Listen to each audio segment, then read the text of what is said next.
How's it going, everybody? It's Charlie and welcome back to another video on the Chatting Leeds YouTube channel. Hope everyone has had a great Friday. As always, it's finally the weekend, guys. We've finally made it as Leeds United preparing to face Portsmouth on Sunday.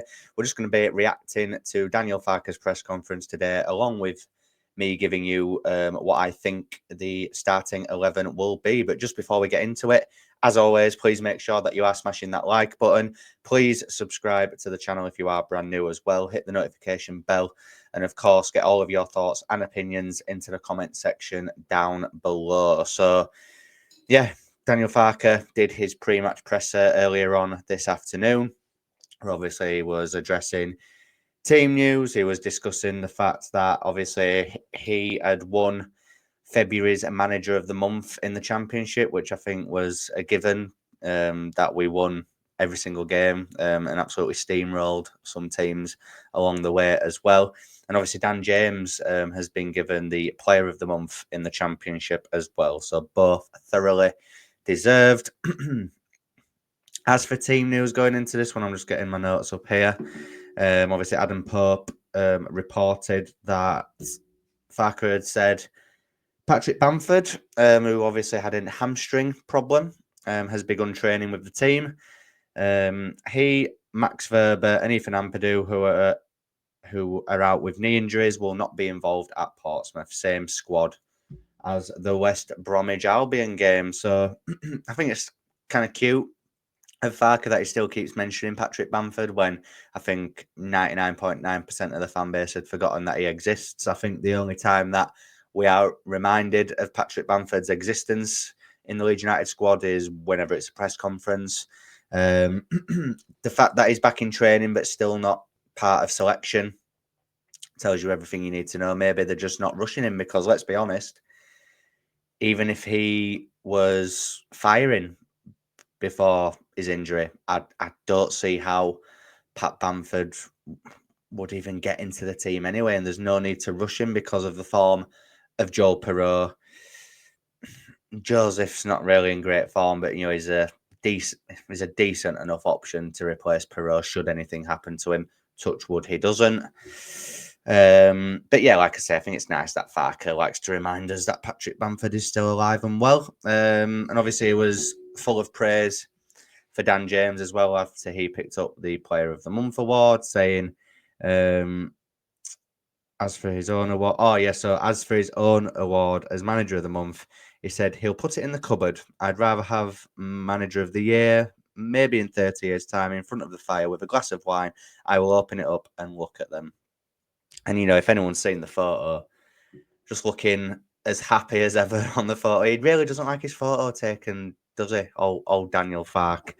But no, like I said at the beginning, both thoroughly deserved. The way that Leeds United went about their business in the month of February was quite brilliant. Obviously, the amazing wins against Sunderland and Sheffield United, battered Watford 4-0, beat a very in form and a very good Coventry City side in their own backyard 2-0 as well. Obviously, the 7-0 against Cardiff. Yes, we got beat in the cup, but that's the cup. Who cares? And yeah, thoroughly deserved. Dan James in the form of his career, I would say, this season at Leeds United. I thought he had an all right season last year, but this season he's been absolutely phenomenal. So yeah, thoroughly deserved from Dan James. So as he said, it's the same squad that we saw fit and available for the West Bromwich Albion game. So does the team change, and would you change it? Would you change it now? We've seen a bit over the past sort of month and a half, haven't we, that he likes to put Gruev in the away games where he thinks it's going to be a bit more tight, and where games are going to be won and lost in the midfield. But Portsmouth, no disrespect to them, they're 17th in the league. Yes, they're probably safe, but they're still, not in a very good position, which shouts out to me that compared to us, they're not a very good team. I've heard, obviously, I've been listening to the Square Ball. I've been having a look on Twitter. Apparently, their two senior centre halves are both out injured for this one, and there's a doubt for Connor Shaughnessy. And Callum Lang, the bloke who got 2 goals on the opening day at Ellen Road, he is unavailable for this game as well. And when you look at, just as examples, when they've played Sheffield United and when they've played Burnley at Fratton Park this season, both games ended 0-0. So I think it's quite clear that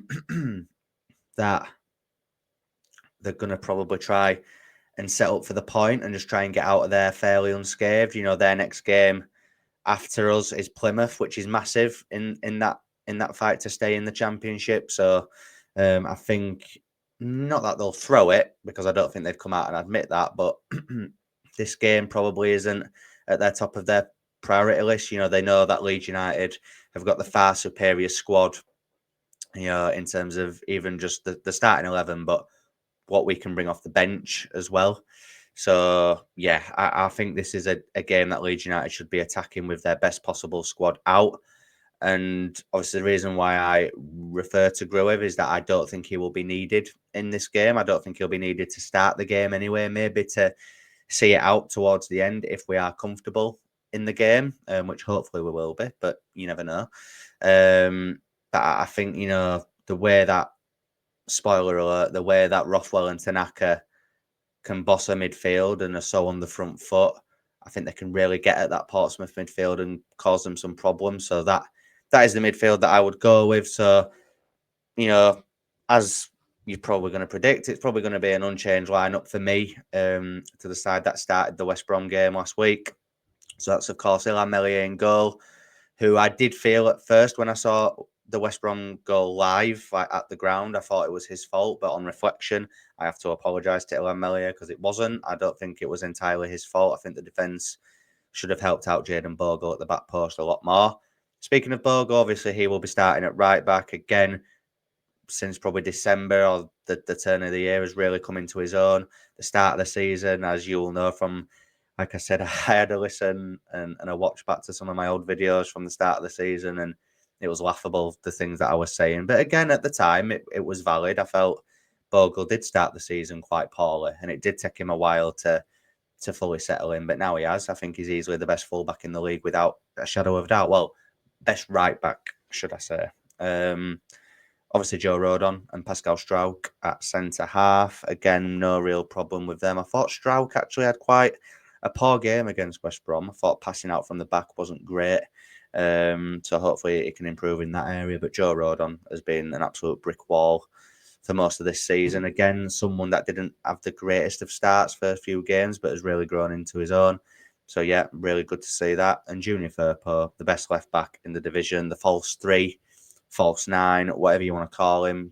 Junior Firpo just does what he wants because he's just doing Junior Firpo things, popping up in the box, popping up on the wing, in the number 10, just wherever he wants, really. But yeah, it'll be Junior Firpo, won't it? Let's be honest. And as I've just alluded to, Joe Rothwell and Ayo Tanaka in the midfield. Rothwell, again, I think him and Tanaka both probably didn't have the best games against West Brom, but I don't think any of the team were outstanding that day. Like I said, just what Joe Rothwell gives you with the progressive passing, the set pieces as well. And obviously Tanaka's just undroppable in that midfield. I think he's been a revelation at 3 million quid. I mean, what an app! How on earth has he been able to leave Fortuna Dusseldorf for £3 million?